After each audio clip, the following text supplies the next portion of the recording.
Hello guys, आप कैसे हैं? मैं उम्मीद करता हूँ कि आप अच्छे होंगे। और आज की क्लास आपके लिए VVI होने वाला है, यानी वेरी वेरी इम्पोर्टेंट होने वाला है। और इसलिए होने वाला है क्योंकि आज हम क्लास 10 का जो चैप्टर 5 है, जिसका नाम है समांतर श्रेणियाँ, जिसे अर्थमेटिक प्रोग्रेशन इंग्लिश में कहा जाता है। इस चैप्टर का आज हम जड़ के बारे में जानेंगे। जड़ कहने का मतलब है आज इसके बेसिक के बारे में जानेंगे, यानी जब तक हम इसके बेसिक के बारे में सही से नहीं जानेंगे तब तक इसका एक्सरसाइज भी हमको क्या होगा, मुश्किल होगा, सोल्व करने में समझ नहीं आएगा। और अगर हमारा जड़ मजबूत रहे तो एक्सरसाइज बहुत ही आसानी तरीके से आप क्या कर सकते हैं, सोल्व कर सकते हैं। इसलिए ये वीडियो आपके लिए बहुत ही इम्पोर्टेंट है।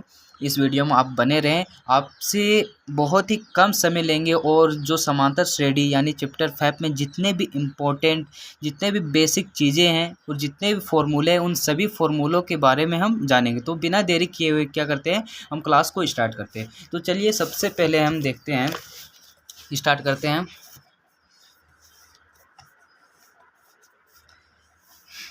तो सबसे पहले अगर हम इसमें देखें तो हम बता दें कि हम चैप्टर 5 स्टार्ट कर रहे हैं, जिसका नाम क्या है, समांतर श्रेणी नाम है। ठीक है, तो समांतर श्रेणी में हम सबसे पहले पढ़ेंगे पद के बारे में।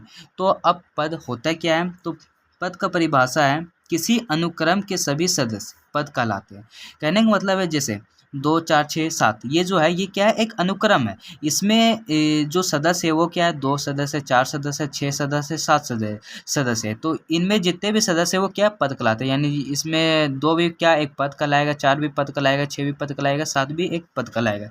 तो 2 4 6 7 क्या है, सभी पद है, तो इसी को पद कहते हैं। श्रेणी की अगर बात करें तो श्रेणी क्या होता है, यदि कोई अनुक्रम किसी शर्त के अनुसार लिखा गया हो तो उसे श्रेणी कहा जाता है।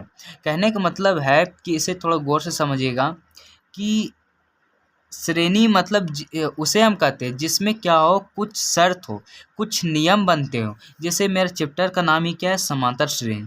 तो श्रेणी में क्या जुड़ा है, समांतर। तो समांतर क्या है, एक शर्त है, एक नियम है।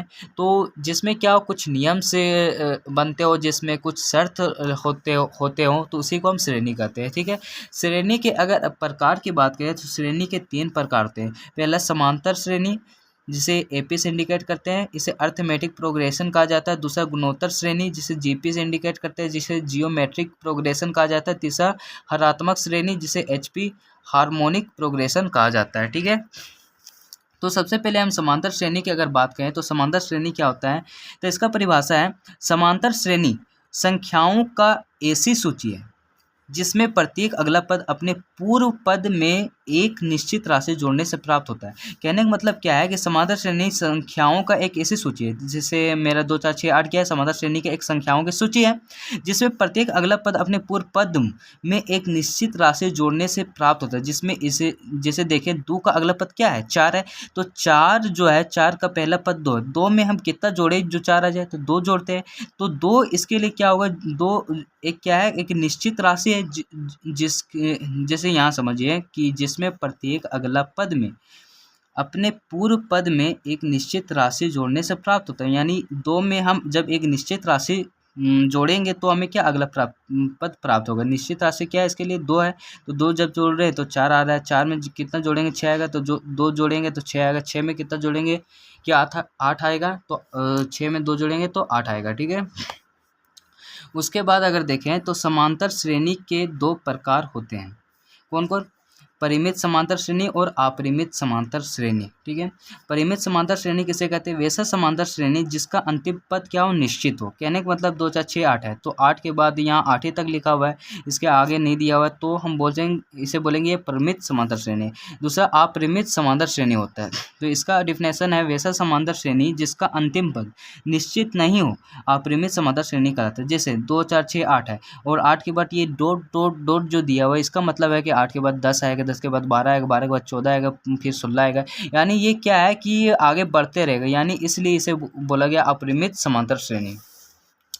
उसके बाद बच्चों थोड़ा ध्यान दीजिएगा दोस्तों कि मेरा आ रहा है यहाँ सार्वंतर। सार्वंतर ये जो है ये आपके लिए थोड़ा इम्पोर्टेंट होगा, क्योंकि ये सार्वंतर का हम एक्सरसाइज में सॉल्व करने के लिए इसका यूज़ हम बहुत ज़्यादा करते हैं। तो सार्वंतर की अगर बात करें तो इसे सार्वंतर या पदांतर कहा जाता है। तो समांतर श्रेणी के पद में जो एक निश्चित राशि अगले पद के लिए जोड़ी जाती है, उस जोड़ी जाने वाली राशि को सार्वंतर कहा जाता है। कहने का मतलब क्या है कि समांतर श्रेणी के पद में, समांतर श्रेणी जैसे हमें दिया है यहाँ 2, 4, 6, 8, ठीक है, तो ये समांतर श्रेणी दिया हुआ है, जिसमें क्या हो रहा है, जो एक समांतर श्रेणी के पद में जो एक निश्चित राशि अगले पद के लिए जोड़ी जाती है। मतलब 2 के लिए जब हम 2 में जब 2 जोड़ते हैं एक निश्चित राशि तो हमें 4 प्राप्त होता है। तो ये जो हम 2 जोड़ रहे हैं तो उसी को इसमें क्या होगा, जो जोड़ी जाने वाली जो राशि है उसी को यहाँ कहा गया सार्वंतर। यानी 2 में हम कितना जोड़ें जो 4 आ जाए, तो 2 जो जोड़ रहे हैं तो 2 इसके बीच में जोड़ रहे हैं तो 2 इसके बीच वाला क्या हो जाएगा, सार्वंतर हो जाएगा। सार्वंतर निकालने का मेरा फॉर्मूला बनता है कि अगला पद में जब हम पिछले पद को घटा देंगे, माइनस कर देंगे तो मेरा सार्वंतर निकल। जैसे इसके लिए अगला पद 2 के लिए अगला पद 4 हो जाएगा, तो 4 और पिछला पद 2, तो अगला पद क्या है 4 है, माइनस पिछला पद 2 है, तो 4 और माइनस 2 करेंगे 2, तो 2 मेरा सार्वंतर निकलेगा। इसी तरह उल्टा में देखें तो 16, 8, 0, माइनस 8 है, ठीक है। तो इसके लिए सार्वंतर निकालेंगे तो हम अगला पद इसके लिए 8 हो जाएगा और पिछला पद 16 हो जाएगा, तो 8 में 16 घटाएंगे, माइनस 16 करेंगे तो बराबर माइनस 8 आंसर आएगा, ठीक है। मतलब सार्वंतर इसका माइनस 8 आएगा। नोट में मेरा है कि सार्वंतर धनात्मक, ऋणात्मक अथवा शून्य भी होता है, ठीक है, याद रखिएगा। सार्वंतर क्या होता है, धनात्मक भी हो सकता है यानी प्लस चार्ज में भी हो सकता है, ऋणात्मक यानी माइनस चार्ज में भी हो सकता है, अथवा शून्य भी यानी 0 भी हो सकता है। अब यहाँ से मेरा क्या होता है, फॉर्मूला आ जाता है। महत्वपूर्ण सूत्र के बारे में जानेंगे कि चैप्टर 5 में जितने भी सूत्र हैं उनके बारे में हम जानेंगे। जैसे महत्वपूर्ण सूत्र सबसे पहले है मेरा सार्वंतर, जिसे हम डी से इंडिकेट करते हैं। तो सार्वंतर निकालने का फॉर्मूला बनता है दूसरा पद में जब हम पहले पद को घटा देंगे, दूसरा पद माइनस प्रथम पद, तो इससे क्या होगा, सार्वंतर निकलेगा। जैसे अगर हमें डी निकालना हो, डी से इंडिकेट करते हैं यानी सार्वंतर निकालना हो, तो डी बराबर A2 माइनस A1। A2 को दूसरे शॉर्टकट में हम दूसरा पद के लिए A2 का यूज़ कर रहे हैं और प्रथम पद के लिए A1 का यूज़ करें। अगर D2 निकालना हो तो A3 माइनस A2 हो जाएगा, D3 निकालना हो तो बराबर A4 माइनस A3 हो जाएगा। AP का nवां पद निकालना हो तो इसे an से इंडिकेट करते हैं, tn से इंडिकेट करते हैं और या al से इंडिकेट करता है। तो an का फॉर्मूला होता है an बराबर a plus n minus 1 into D, जहाँ मेरा a बराबर क्या है, AP का पहला पद है, ठीक है, n बराबर पदों की संख्या है और d बराबर सार्वंतर है।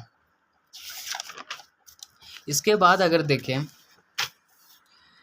तो तीसरा नंबर में है AP का n पदों का योग, ठीक है, जिसे Sn या S से इंडिकेट करते हैं। तो Sn का फॉर्मूला बनता है Sn बराबर n/2 big bracket 2a plus n minus 1 into D, या इसे n/2 big bracket a plus an बोल सकते हैं, ठीक है।